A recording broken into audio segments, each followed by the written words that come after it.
নমস্কার, হর হর মহাদেব। সুস্মিতার হিলস লাইফে আপনাদের আবারও সবাইকে স্বাগত।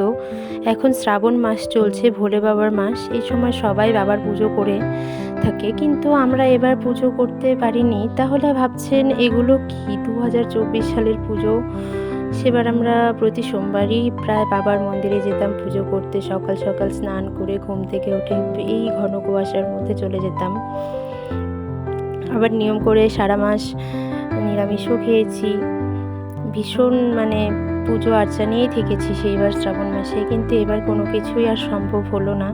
আর এই মন্দিরটি সম্পর্কে বললে খুবই কম বলা হবে। এটি পাহাড়ের জঙ্গলে একটি মন্দির, জলেশ্বর ধাম। ভীষণই জাগ্রত, এখানকার লোকরা ভীষণই মানে।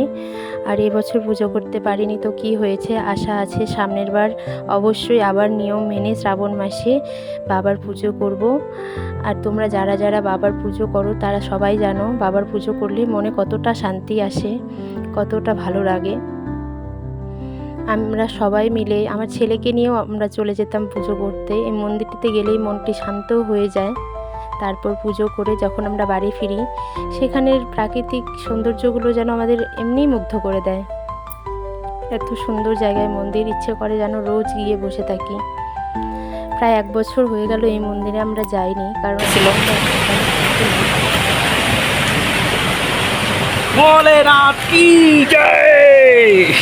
শেষ এইবারে মতো শ্রাবণ মাস, তাই না?